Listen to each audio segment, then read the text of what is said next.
Eu queria contar uma pequena história. Pouco antes de morrer, o professor Roberto da Silva me apresentou um amplo projeto de reformulação da Lei de Execução Penal. Esse projeto de reformulação era específico na questão da educação. Ele pediu que eu fizesse algumas correções. Eu fiz algumas poucas observações. O projeto é todo dele. Nós, então, procuramos o deputado Paulo Teixeira, que assumiu o projeto.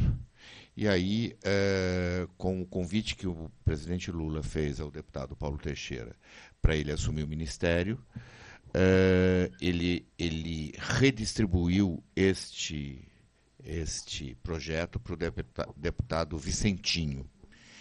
Então, é uma coisa interessante. A gente fala hoje sobre educação. Existe um projeto que não é um projeto de um deputado. Claro que o deputado ratificou aquilo que foi feito por nós, mas principalmente pelo Roberto da Silva.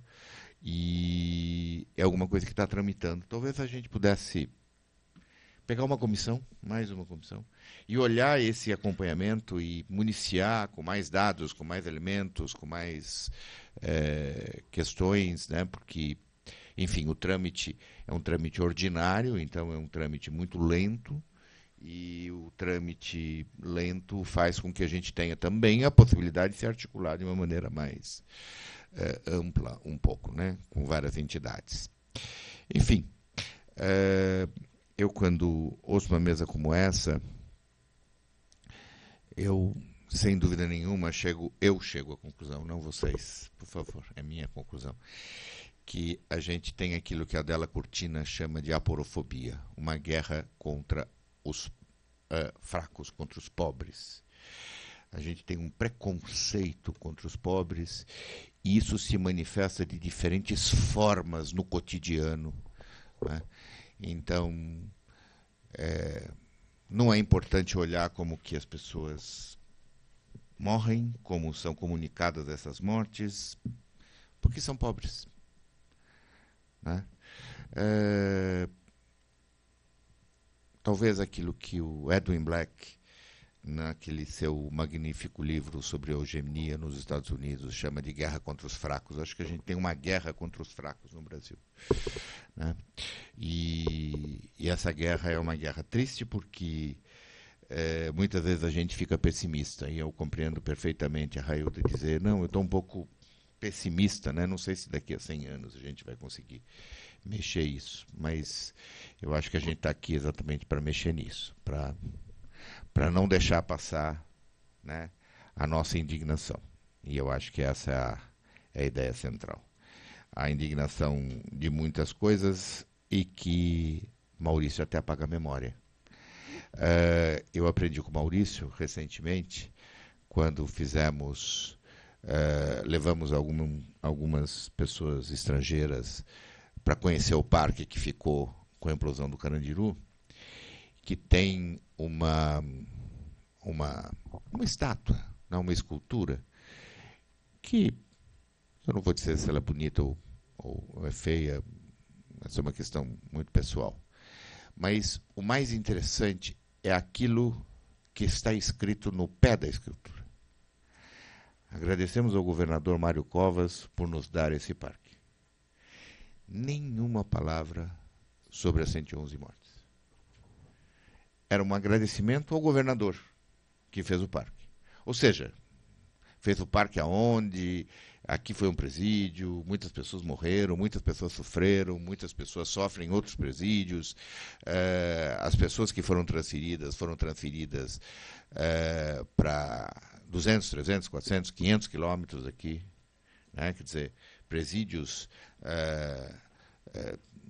no Pontal do Paranapanema, presídios no norte do estado, sem nenhum vínculo com aqueles locais, né? E aí a gente começa a compreender por que surgem pessoas que oferecem transporte gratuito para essas pessoas, né? a gente começa a compreender que isso seja parte das companhias de ônibus de São Paulo, porque é um processo que foi advertido por mim e pelo Roberto da Silva, o secretário Nagashi Furukawa. Se você levar uma pessoa daqui para o Pontal do Paranapanema, como é que a família vai visitar?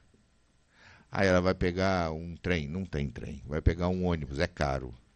Alguém vai oferecer isso. E ofereceu. Né? Era uma crônica de uma criminalidade anunciada. Né?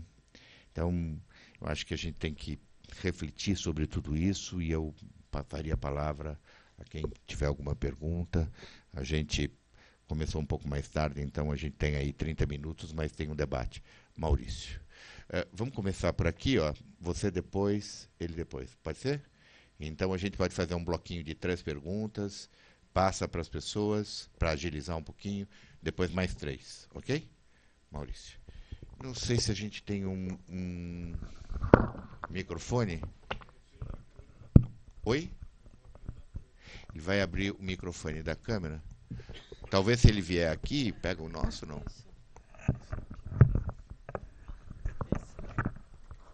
Esse aqui também está. Maurício, então vem aqui e fala, porque daí você já fala ali para a câmera. A imagem está ali em cima. Ó. Isso. Bom, eu queria fazer algumas ponderações rápidas aqui, agradecer todas as menções que foram feitas em meu nome, né, pela mesa, mas eu gostaria de fazer alguns apontamentos. Nesse último que o professor ele fala sobre a parafobia, eu já não penso assim. Em primeiro momento eu penso sobre o racismo, porque mesmo que eu tiver dinheiro, eu vou ser discriminado. Então eu venho antes, né, de ter verba ou não ter. De ter o dinheiro. Então, eu acho que o racismo ele vem nessa base em primeiro momento, né? Depois vem quem tem dinheiro, quem não tem. Se eu for preto e não tiver, mesmo porque se a gente olhar nos lugares de poder e aqui é um, cadê nós, né? Nós não estamos aqui, nós não estamos aonde? Então, estamos dentro dos presídios, nos números que o professor também trouxe aqui, uns números também que eu acredito um pouco subnotificado também, porque a gente precisa de fazer como que é feito essas pesquisas, 69%, todas as falas que eu fiz dentro da Fundação Casa e por onde eu passei dentro das penitenciárias, eu não vi esse número. Eu vi 70%, 80% de nós dentro dos presídios. Né? Também gostaria de falar também a respeito do banho quente. Assim, a gente precisa de ver direitinho, né, como que é o entre linhas desse banho quente, porque infelizmente se os caras controlam a água a hora que eles querem, esse chuveiro, será que o preso vai poder ligar e desligar a hora que ele quiser? Porque veja bem, um preso que vai tomar um banho quente e de repente o choque chegar lá e fazer ele sair pelado na hora que estiver frio, ele vai pegar uma doença e vai morrer. Você tá ligado? Então, será que vai ter essa autonomia? Porque foi uma coisa pedida, né, da hora, bem pensada, mas dada pelo Estado. Mas será que os caras já não deram pensando, falando assim, não, peraí que nós vamos matar mais presos nesse pensamento, né? Então, eu acho que isso também deve ser pensado, não sei se não foi pensado, se foi, mas como eu passei lá dentro, né, eu sei que para você pegar uma doença referente... Você tá ligado? A você sair de um clima para o outro é fatal. No entanto que foi citado aqui o rapaz que morreu passando frio, né?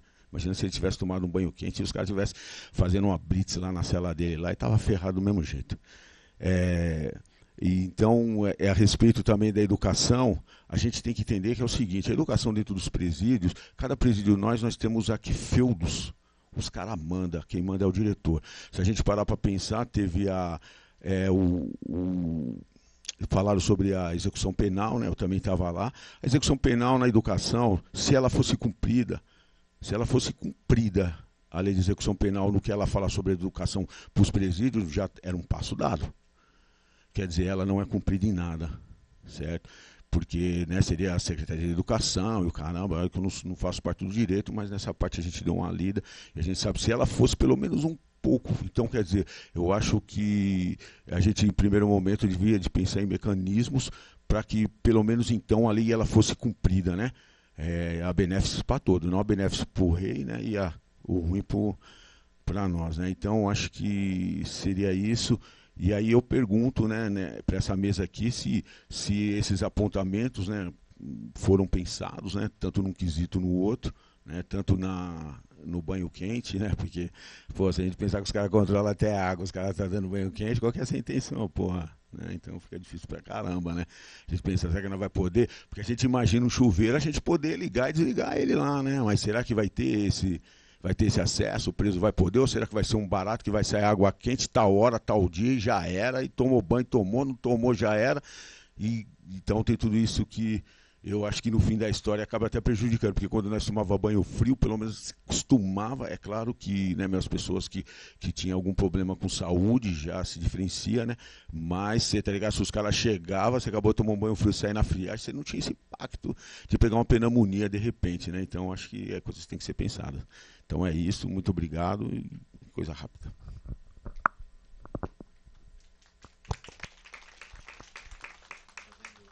Fazendo o rodízio, então. Qual que é o seu nome? Jennifer. Oi, gente. Bom dia. Estou no boa tarde já. Meu nome é Jennifer, eu faço parte do GP Privação. Queria fazer uma saudação aqui ao professor Roberto, que o professor Salomão falou. Eu estou num momento meio de TPM, meio sensível, já chorei ali algumas vezes pensando no professor Roberto. Estou num mês muito sensível em relação à morte dele e todos os atravessamentos que o Roberto teve na minha vida e na vida de muitas pessoas. Para contextualizar a minha fala, vou me apresentar um pouco. Eu sou do Capão Redondo, criada lá, nascida e criada no Capão, Jardim Ângela, mais ou menos essas regiões. Atualmente eu faço doutorado aqui na USP na área da educação. E na minha família eu tive um primo que passou pela FEBEM, antiga FEBEM, e logo depois que saiu foi assassinado na frente da minha tia com 9 tiros. E também tive o meu padrasto que me criou, que é egresso do sistema, e a questão dele ter sido preso, né, afetou muito a nossa vida da família como um todo, pelos traumas que o encarceramento traz. E aí, vindo dessa realidade que eu tive contato com isso, né, e com muita violência ao longo da infância, assim, por ter crescido no Jardim Ângela, e hoje ser uma pesquisadora da área de privação de liberdade, fazer o doutorado aqui na USP, tem muitas contradições que eu vou vendo ao longo do processo, assim, né?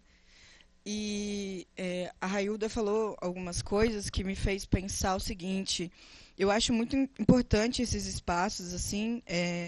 Eu vim de BH, o professor Alexandre estava lá também na REMI, que a gente também está construindo espaços de pesquisas, né, de debate sobre pesquisas, assim, em privação de liberdade. Eu atuei durante um tempo no sistema socioeducativo no Rio de Janeiro, meu mestrado foi sobre isso. E, enfim, eu fico pensando muito a importância desses espaços, mas eu também fico pensando, eu estou com uma angústia, que eu queria uma ajuda para pensar sobre isso, que é como a gente sai um pouco de pregar para convertido, sabe? Às vezes eu fico com essa sensação, no sentido de que eu sinto que todo mundo aqui tem um trabalho importante dentro dos espaços, e isso não a gente não pode também negar a nossa importância de estar lá fazendo as atividades ou de estar lá no sentido do direito. Eu estava dentro do sistema no sentido da educação, né? Eu fiz muitas oficinas de rap, de poesia dentro do sistema socioeducativo no Rio, mas eu fico pensando em outros espaços que a gente precisa levar a palavra do abolicionismo penal, que a gente precisa falar sobre encarceramento para a sociedade no geral. Como que a gente pode ir para esses outros espaços, assim, também, né? Conversar com as pessoas que ainda acham que tem que diminuir a maioridade penal. Conversar com as pessoas que acham que a maior parte de que está no sistema são pessoas que cometeram crimes hediondos, ou coisas do tipo, né? E aí eu estou com essa angústia de querer ir para esses espaços. Eu queria uma contribuição mesmo de vocês, de indicação de espaços que a gente poderia fazer, ou como sair, assim, né? Eu fico nessa, como vindo da periferia, e agora estou na academia, e é isso, a favela não sai de você, e você fica nessa sensação. A academia me dá muito essa sensação de pregar para convertido, assim, e isso me angustia. E aí eu queria muito essa contribuição de vocês, de como a gente pode ir para outros espaços, fora o nosso trabalho também dentro do sistema, mas espaços que a gente consiga falar sobre os problemas do encarceramento, a perspectiva do abolicionismo penal, sobre essas questões, a base do racismo estrutural que baseia o encarceramento no Brasil e no mundo, né? Então, eu fico com essa angústia e queria uma ajuda para pensar. Obrigada. Muito bem.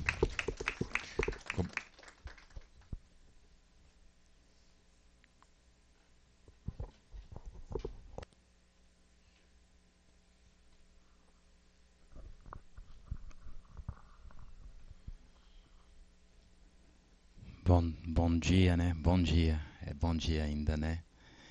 Eu tô aqui. Eu fiquei pensando, né? Fiquei pensando muito na fala da professora, da Maíra, e fiquei refletindo sobre alguns processos também a partir da fala do Patrick, Railda, né? Vou me apresentar, sou o Fabinho da Ampará, Railda minha companheira. Então a gente está trocando isso. Esses processos são processos de construção coletiva, né? Acho que quando a gente está nesses lugares refletindo e passando a mensagem que ela trouxe aqui, assim como o Maurício, a gente está trocando, a gente está dialogando. Acho que a angústia da companheira, ela passa por esse lugar, né, que eu acho que é importante quando a gente está dentro desse espaço. Acho que é de fundamental importância que a gente consiga verbalizar o lugar que a gente tem ocupado no mundo, de uma forma que isso possa reverberar nas reflexões, né, que a professora trouxe, e as angústias, e trazer a responsabilidade de um lugar que é irresponsável em todo momento. Eu acho que a gente está dentro de uma sala fechada com alguns aliados da Faculdade de Direito do Largo São Francisco. Ponto. Eu acho que no limite é isso. E aí a gente precisa fazer com que isso cresça e ganhe proporções para que de fato a gente alcance uma perspectiva de pensar como avançar na perspectiva abolicionista no campo de uma educação popular, no campo, não sei. Eu acho que esse lugar também ele pode produzir muitas coisas. Eu acho que esse lugar, para além das irresponsabilidades, ele precisa ser responsável para aquilo que ele produz. E aí eu tô uns dias muito mexido com aquilo que uma professora daqui dessa universidade trouxe, numa atividade que a gente fez um mutirão de pena multa com o IDDD, né, conseguimos atender 500 pessoas em Itaquera e Sapopemba, e foi aquilo que a Railda trouxe também. E eu tô muito assim refletindo sobre uma fala dela, que é uma fala, retomamos a história, né, que eu acho que é fundamental a gente retomar a história, e aí lembrar que 100 anos após a invasão dos saqueadores nesse país, nesse local que a gente chama de Brasil, existiam as ordenações filipinas, que prorrogou durante quase 200 anos. E aí dentro das ordenações filipinas, dentro do livro 5, existia uma questão, a gente vivenciou a pena de morte no Brasil. E aí existia uma questão que era morte natural para sempre. E eu tô muito mexido a partir daquela fala dela, eu fiquei refletindo muito sobre esse processo e venho tentando estudar, tentando entender esses processos e tentando entender como que o direito se encaixa nisso, porque eram ordenações jurídicas que vinham de Portugal, que não eram tão vistas como jurídicas, tinham outro campo e tal. Só que aí eu preciso entender se a gente já avançou nisso, porque aí eu volto lá para pensar a abolição inconclusa, e aí eu quero entender se esses modos operantes de hoje são contínuos, são processos contínuos. A morte natural para sempre, ela é um processo contínuo no estado inconstitucional de coisas? Ou a gente só vai requentando e dando outros nomes para coisas que são, na prática, execuções não diferentes? A gente vai criando diferenciações para denominar coisas ou situações que têm diretamente afetado pessoas que são impactadas por esses processos e que está num lugar de total invisibilidade. Eu fico pensando a possibilidade de uma educação nas prisões, no sentido de que a gente precisa também, para além de pensar a educação nas prisões, a gente precisa retomar o lugar de humanidade dessas pessoas.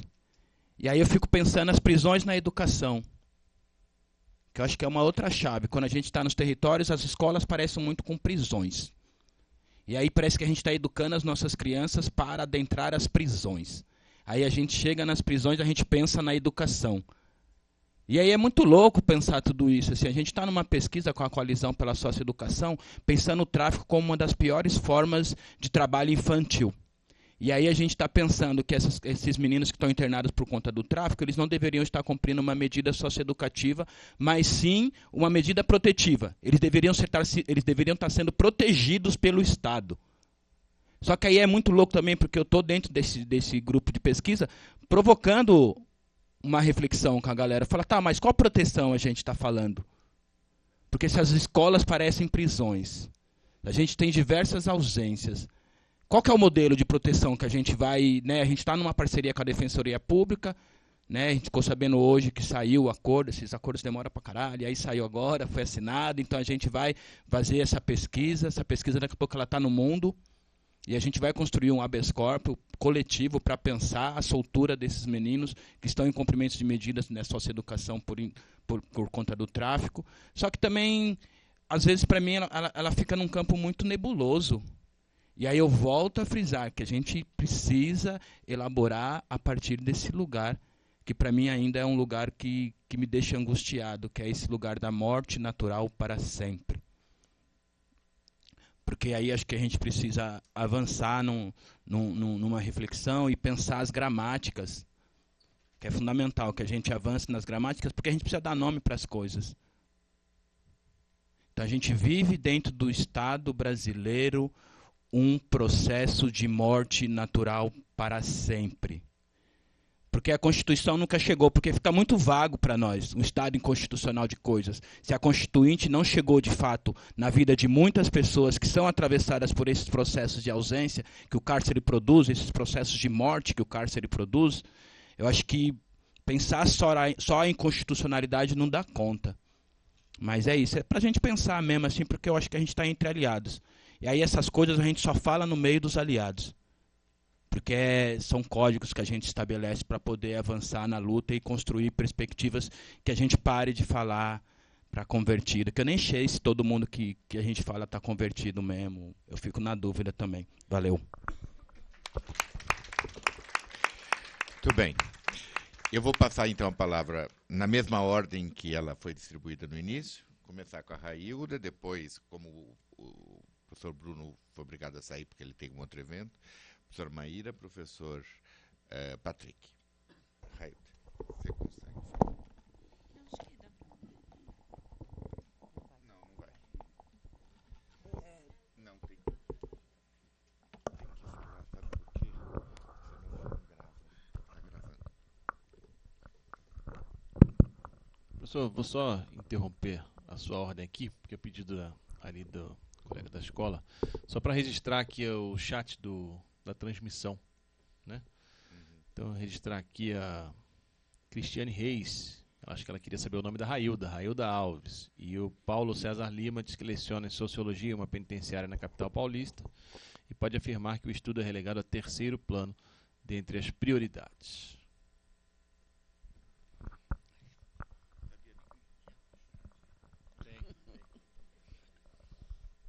Bom, Jéssica, quando você traz essa questão, né, para convertido, me assustou um pouco. Porque às vezes a gente fala assim, a gente está falando para nós mesmos. Mas quando você traz a questão do abolicionismo penal, Ampará já está fazendo isso. Quando a gente está no território de Itaquera, falando com as famílias, abordando temas. Recentemente a gente fez a roda sobre justiça, tanto no território de Sapopemba, numa ocupação, a gente está dentro da ocupação. Então, a gente está sempre circulando e falando. Apesar que no Brasil a gente está um pouco atrasado, porque nos Estados Unidos avançou muito a luta do abolicionismo penal, porque as pessoas, quando saem de lá, se tem todo o amparo, né, pelos movimentos sociais, que eu conheço alguns. A gente também faz parte da REMUF, que é uma rede latina de familiares e sobreviventes do cárcere. Então, quando você traz isso, a gente já está discutindo. Porque não dá para a gente falar com as famílias se não falar com o abolicionismo penal. Né? Que as cadeias têm que acabar. Que não tem que existir cadeia. Porque a gente pode estar responsabilizando as pessoas sem estar encarcerando. Sabe? Não dá para a gente ficar passando a mão na cabeça do judiciário, não. Porque foi o projeto, sabe, doutor? De justiça que deu certo para encarcerar pobres e negros e periféricos. Foi um projeto que deu certo. Né? E a questão também da educação nas prisões, às vezes eu me pergunto, sabe, porque assim, não é para todos. O direito da educação dentro do sistema prisional não é para todos. Foi trazida pelo Maurício, e eu me lembro que quando meu filho estava no raio 5, ele não tinha direito à educação. Aí ele teve que ir para o raio 2, a gente teve que fazer um pedido para que ele pudesse ter, né, o acesso à educação. O trabalho também não é para todos, né, que deveria ser direito de todos, né, ter direito à escola. E como que você vai estudar naquela estrutura? Porque você vai para a escola, você passa pela revista. A gente tem relatos de sobreviventes do cárcere que aquele frio que quando faz em São Paulo, eles indo para a escola, o diretor passou e falou assim: bom dia, filhos, tudo bem? Tudo bem, senhor. Está frio? Está. O frio é psicológico, tira a blusa. Como que você vai para a escola, gente? Nessa opressão. Né? Como que você vai para uma escola assim? Que você chega, passa pelo scanner, volta, sob pressão o tempo todo. Né? A gente tem um preso agora recente que chegou para nós, ele estudando, todo feliz que estava na escola. E aí, sabe o que aconteceu? A professora esqueceu um livro de inglês na mesa. E ele pegou esse livro e foi guardar para entregar para a professora. Ele está no pote. Ele está no pote. Chegou para a gente essa semana. Então, como que você trata tudo isso, né? Então, acho que a gente tem que repensar o que é o cárcere. É se colocar no lugar do outro. Sabe? Porque é perversidade. O cárcere serve para quê? Para desumanizar as pessoas. Porque as pessoas, quando saem de lá, gente, como que elas saem? Elas saem perdidas. Ainda tira eles mais para longe ainda, agora com a questão da saidinha temporária, que é um processo, né, que você vai buscar, você está junto com a pessoa, estão tirando isso daí também. Então, tudo eles estão tirando